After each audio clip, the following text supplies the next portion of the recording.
शुक्रिया इस प्रोग्राम के लिए। मंच पे उपस्थित हम सबके मार्गदर्शक, देश के नेता, जिनकी तरफ न सिर्फ देश का मेरा मुसलमान भाई, न सिर्फ मेरा आदिवासी भाई, न सिर्फ दलित भाई, बल्कि पूरा देश एक भारतीय होने के नाते जिनके प्रति एक संविधान का रक्षक के रूप में जिन्हें देखता है, वो आदरणीय शरद चंद्र जी पवार साहब, आदरणीय मौलाना मुफ्ती शाकिर साहब, युवक के महाराष्ट्र के प्रदेशाध्यक्ष महबूबाई शेख, विठल शेठ मणियार जी, शहर के अध्यक्ष प्रशांत जी जगताप, हड़पसर विधानसभा के अध्यक्ष प्रवीण जी तुपे, सभी स्टेज पर उपस्थित सभी मान्यवर और इस प्रोग्राम को ऑर्गेनाइज करने में जिन्होंने बहुत मेहनत ली है, वो मेरे मित्र सिद्दीक फारूकी साहब, और जिनके पूरे मार्गदर्शन में ये प्रोग्राम हो रहा है, वो जिनसे आपको सभी को काफी उम्मीद है, वो मजहर भाई मनियार और आप सभी जन। बहुत ज्यादा वक्त बात नहीं करूंगा क्योंकि मजहर भाई ने बताया जब ये सीरत का प्रोग्राम है तो ये सीरत का प्रोग्राम क्यों होता है। तो मौलाना साहब हमेशा कहते हैं हर धर्म का धर्म ग्रंथ होता है। जैसे हम पवित्र कुरान शरीफ की बात करते हैं मुसलमान भाई, जो क्रिश्चियन भाई होते हैं वो पवित्र बाइबल की बात करते हैं, हिंदू भाई होते हैं वो भगवत गीता की बात करते हैं। और हर धर्म ग्रंथ को अगर देखा जाए तो हर धर्म ग्रंथ की एक सबसे बड़ी सीख होती है और वो होती है इंसानियत। और इस इंसानियत को अपने पन्नों में पिरोकर एक राष्ट्रीय ग्रंथ बना है जिसको हम संविधान कहते हैं। और उस संविधान की रक्षा करने के लिए अभी मजहर भाई बोल रहे थे, वोट की बात बोल रहे थे, वोट किसको थे। तो यह राजनीतिक प्रोग्राम तो है नहीं, इसलिए राजनीति की बात नहीं करूंगा, लेकिन ये एक धार्मिक प्रोग्राम है। तो धार्मिक प्रोग्राम में मैं हमेशा एक मसला बोलता हूं, मैं हमेशा एक सवाल पूछता हूं कि दो मित्र होते हैं, दो भाई होते हैं, एक हिंदू भाई होता है, एक मुसलमान भाई होता है, दोनों रास्ते से चलते हैं, एक तरफ मंदिर दिखाई देता है, एक तरफ मस्जिद दिखाई देती है, तो हिंदू भाई क्या करेगा, कहां जाएगा, मंदिर में जाएगा। जो मेरा मुसलमान भाई वो कहां जाएगा, मस्जिद में जाएगा। किसी ने कोई एबनॉर्मल चीज की, कुछ भी नहीं, ये तो नॉर्मल है, यही बात सबने की।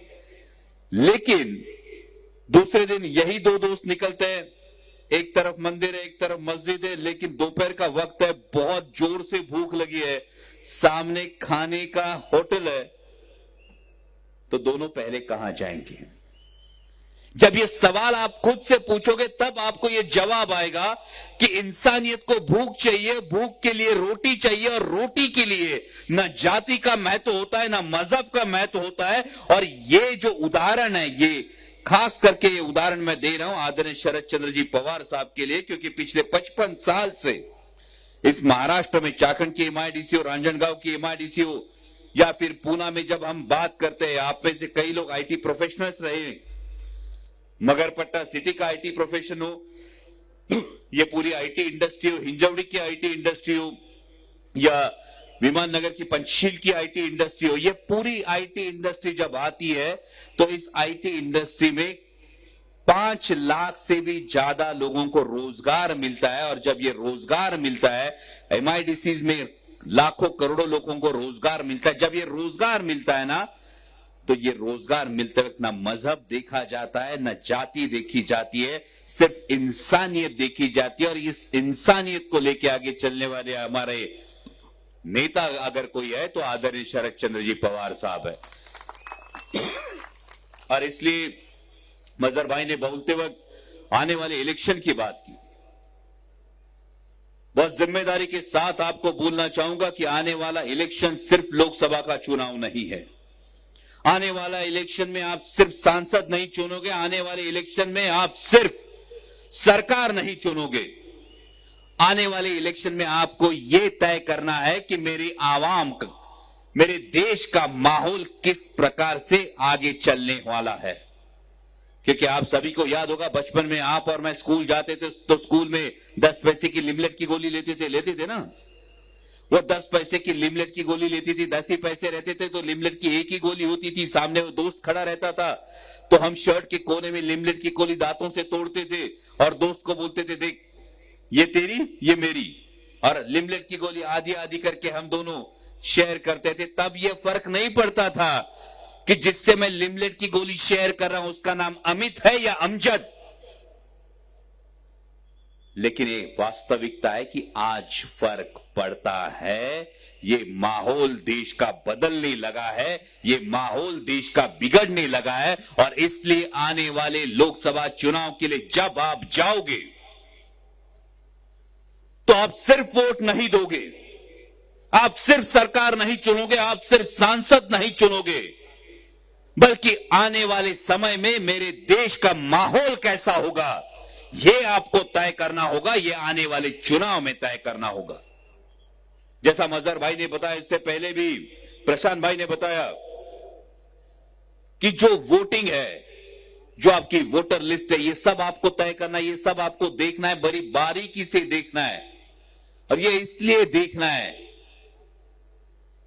क्योंकि एक आजाद देश में हर नागरिक को यह आजादी होनी चाहिए कि मैं क्या कपड़े पहनना चाहता हूं, हर नागरिक को यह आजादी होनी चाहिए मैं क्या खाना खाना चाहता हूं, हर नागरिक को यह आजादी होनी चाहिए कि मैं किस देवता के, किस भगवान के, किस अल्लाह की, किस यीशु की उपासना करना चाहता हूं। और यह आजादी हमें जो संविधान दे रहा है, ये संविधान की रक्षा होना, इस संविधान की रक्षा करना आपकी मेरी हर किसी की जिम्मेदारी है।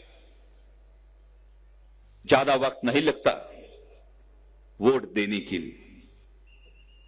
सिर्फ जब आप पोलिंग बूथ पे पहुंचते हो तो पोलिंग बूथ से अंदर जाकर ईवीएम का बटन दबाकर वापस आने में 5 मिनट लगते हैं, बस।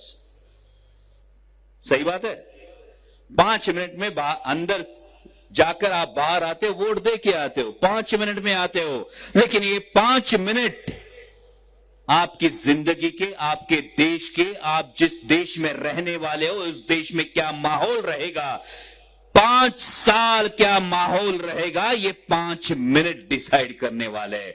तो इन 5 मिनटों में खुद को ये सवाल खुद से जरूर पूछना कि जिसने मुझ पे उंगली उठाई, जिसने मुझे ये बताया आपको ये खाना, ये पहना, ये करना है, हर उस शख्स से आपको ये जवाब मांगने के 5 मिनट है। और अगर आपने ये डिसाइड कर लिया तो ये मजहर भाई ने जो प्रोग्राम लिया, ये सीरत का जो प्रोग्राम लिया है, ये सीरत के प्रोग्राम से जो अपने धर्म के प्रति जो आस्था है और इस धर्म का जो एक मूल है वो इंसानियत है।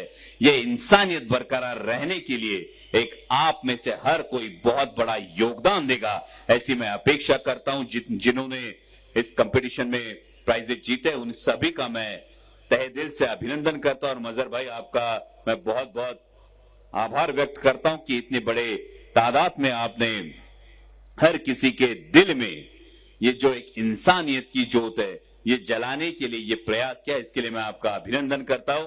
बहुत बहुत शुक्रिया, धन्यवाद। एबीपी माझा, उघडा डोळे बघा नीट।